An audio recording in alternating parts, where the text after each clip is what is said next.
WHO की report पर शक की सुई इसलिए भी घूमती है क्योंकि जिस चीन से कोरोना महामारी की शुरुआत हुई और जिस चीन ने अपने देश में कोरोना के आंकड़ों को लेकर पारदर्शिता नहीं बरती, उस चीन में बेहद कम कोरोना मौतों का दावा डब्ल्यूएचओ की रिपोर्ट में किया गया है।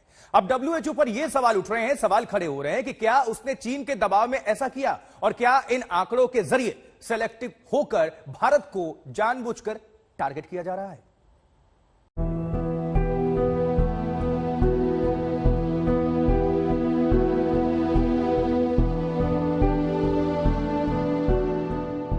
प्रत्यक्ष को प्रमाण की जरूरत नहीं होती और इस बात को कोई नहीं झुठला सकता कि भारत ने कोरोना की दूसरी लहर में मौत का ऐसा तांडव झेला था जिसकी कल्पना करके भी दिल डूबने लगता है।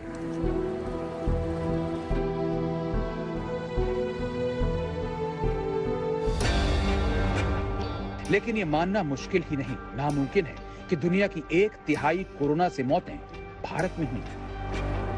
और ये तो कतई गले नहीं उतरता कि भारत में कोरोना ने 2 साल में 47 लाख लोगों की जान ले ली। पता नहीं डब्ल्यूएचओ ने ऐसा कौन सा गणित लगाया कि पूरी दुनिया में भारत को कोरोना का सबसे बड़ा शिकार देश बना दिया। भारत सरकार का कहना है कि विश्व स्वास्थ्य संस्थान के मैथमेटिकल मॉडल में खोट है। खोट इसलिए क्योंकि जो मापदंड इस्तेमाल किए गए हैं वो भारत सरकार ने जिस तरीके से डेटा गिना है और सीआरएस के तहत प्रेजेंट किया है उससे बहुत ज्यादा फर्क दिखाई दे रहा है। भारत में जहां पर 2020 में कुल 51 लाख मौतें हुई हैं उसमें सीआरएस डेटा में दिखाई देता है, लेकिन कोविड का जो डेटा है डब्ल्यूएचओ ने जो कलेक्ट किया है उसमें 47 लाख से ज्यादा एक्सेस डेथ भारत सरकार के लिए बोली गई हैं। डब्ल्यूएचओ ने कोरोना डेथ्स का जो डेटा रिलीज किया उस पर सवाल सिर्फ इसलिए नहीं उठ रहे कि कोरोना की मौतों को कई गुना बढ़ा चढ़ाकर पेश किया गया। सवाल तो डब्ल्यूएचओ की काबिलियत और मंशा पर भी है। क्या डब्ल्यूएचओ के आंकड़े चीन के दबाव में तो नहीं जारी किए गए? इस शक की सबसे बड़ी वजह तो यही है कि चीन ने कभी भी दुनिया को अपने यहाँ कोरोना से मौतों का सही आंकड़ा नहीं बताया, लेकिन डब्ल्यूएचओ की रिपोर्ट में चीन का नाम कोरोना से सबसे कम डेथ वाले देशों की लिस्ट में है। डब्ल्यूएचओ ने भारत पर तो अनाप शनाप आरोप लगा दिए, लेकिन जिस चीन ने कोरोना वायरस की शुरुआत का सच आज तक दुनिया को नहीं बताया, उस चीन पर डब्ल्यूएचओ की फुल मेहरबानी की वजह क्या है?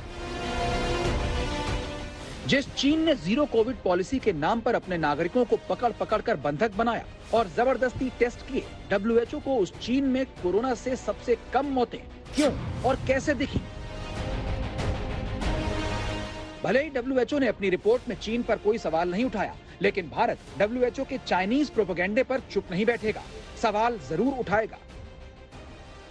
डिसअपॉइंटमेंट की बात यह है कि ये सब कुछ बताते हुए भी डब्ल्यूएचओ को भारत के लिए इस तरह की रिपोर्ट जो हमें बैड लाइट में दिखाती है वो नहीं करना चाहिए। सर नेक्स्ट स्टेप क्या होगा?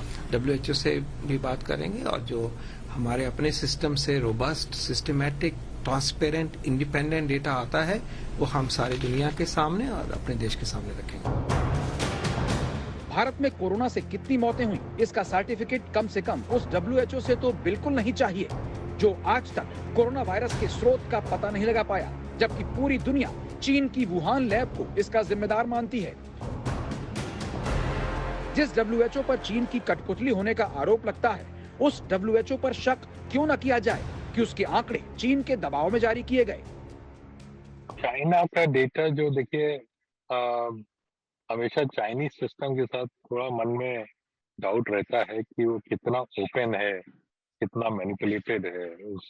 जब आपको याद हो वुहान में जब फैला था तो बहुत सारी बातें हुई थी कि कितने लोगों को इन्फेक्शन हुआ, कितनी मृत्यु हुई, इससे बहुत लोगों के अलग अलग विचार थे और बहुत संख्या भी बहुत ऊपर अधिक कम या ज्यादा हो रही थी लोगों के अनुसार। तो मुझे थोड़ा चाइनीज डेटा पे विश्वास बहुत नहीं है क्योंकि उनका रिपोर्टिंग सिस्टम बड़ा ओपेक सा है।